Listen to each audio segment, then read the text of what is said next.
உங்கள் பேங்க் அக்கௌண்ட்லேருந்து மணி ஸ்லோவாக குறையிற மாதிரி ஃபீல் ஆகுதா? நீங்கள் எதுவும் யூஸ் பண்ணாமலே 500 to 1000 குறையுதா?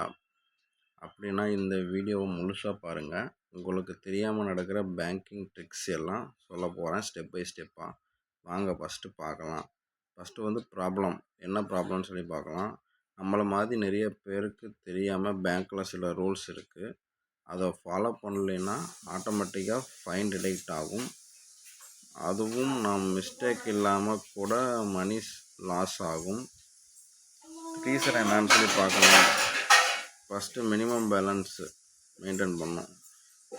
முதல் முக்கியமானது மினிமம் பேலன்ஸ். நீங்கள் அக்கௌண்ட்டில் செக்யூர்ட் அமௌண்ட் மெயின்டைன் பண்ணலைன்னா பேங்க்கில் டைரெக்டாக 100 முதல் 600 வரை ஃபைன் டிடெக்ட் பண்ணுவாங்க.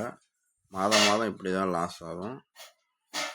சிம்பிளாக எக்ஸாம்பிள் எக்ஸ்பிளைன் பண்ணுற பாருங்கள். சப்போஸ் நீங்கள் 500 மெயின்டைன் பண்ணுற அக்கௌண்ட் நீங்கள் வச்சுருந்தீங்க அப்படின்னா அதில் 100 தான் வச்சுருந்தீங்க அப்படின்னா உங்களுக்கு ஃபைன் கன்ஃபார்ம். ஓகேவா? அடுத்து செகண்ட் ஸ்டெப் எப்படி சார்ஜஸ் இருக்கான்னு பார்க்கலாம். ATM charges. அதாவது ஒரு மாதத்துக்கு இவ்வளோ லிமிட் தான் ட்ரான்சாக்ஷன் பண்ண முடியும்னு சொல்லி ஏடிஎம்ல இருக்கும். அதை நீங்கள் அந்த லிமிட்டை தாண்டிட்டீங்க அப்படின்னா ஒரு பேங்க்கும் மாறுபடும். அந்த லிமிட்டை தாண்டிட்டீங்க அப்படின்னா ஒவ்வொரு டிரான்சாக்ஷனுக்கும் 20 to 25 ரூபா டிடெக்ட் ஆகும். நம்மளுக்கு தெரியாமல் அது பெரிய லாஸ் ஆகிரும். அடுத்த ஸ்டெப்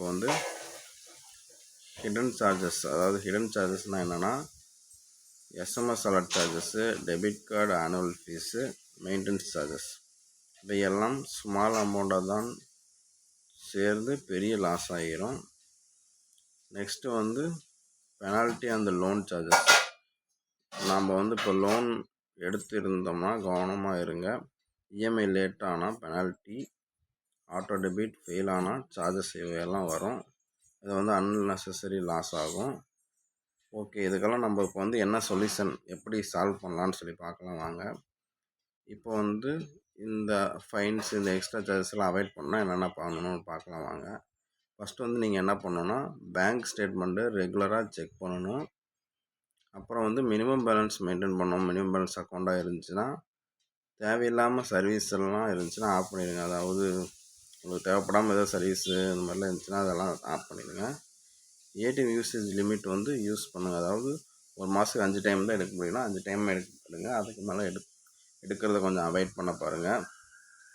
முடிஞ்ச அளவு நீங்கள் மினிமம் 0 பேலன்ஸ் அக்கௌண்ட்டை கன்சிடர் பண்ணுங்கள். அது இருந்தால் உங்களுக்கு கொஞ்சம் பிரச்சனை இல்லை. உங்களுக்கு எந்த சார்ஜஸும் எக்ஸஸாக வராது.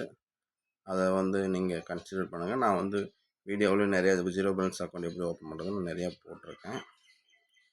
அடுத்து போனஸ் ஃபைனல் டிப்ஸ் என்னென்னா, ஒரு சேரட் சொல்லட்டுமா, பல பேங்க்கில் ஃபஸ்ட் டைம் சார்ஜஸ் ரிவர்சல் பண்ணி தருவாங்க. நீங்கள் பேங்க்கில் போய் நீங்கள் ஒரு சார்ஜஸ் எடுத்துட்டாங்கன்னா நீங்கள் ஃபஸ்ட் டைம் நீங்கள் கேட்டு பார்த்தீங்கன்னா உங்களுக்கு அந்த சார்ஜஸ் ரீஃபண்ட் கிடைக்க வாய்ப்பு இருக்குது.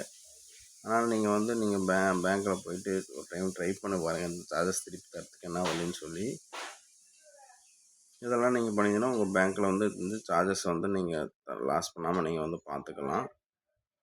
இந்த வீடியோ உங்களுக்கு யூஸ்ஃபுல்லாக இருந்துச்சு அப்படின்னா நம்ம சேனலை லைக் பண்ணுங்கள், சப்ஸ்கிரைப் பண்ணுங்கள், உங்கள் ஃப்ரெண்ட்ஸுக்கு கூட சென்ட் பண்ணுங்கள். இப்படிப்பட்ட பேங்க் அப்டேட்டுக்கு சப்ஸ்கிரைப் பண்ணுங்கள். உங்கள் அக்கௌண்ட்டில் இப்படியும் மணி டிடெக்ட் ஆகுதுன்னு, எப்படி அமௌண்ட் டிடெக்ட் ஆகுதுன்னு எனக்கு கமெண்ட் பண்ணுங்கள். இந்த தகவல் உங்களுக்கு பிடிச்சிருந்துச்சுன்னா நம்மளுக்கு நன்றி.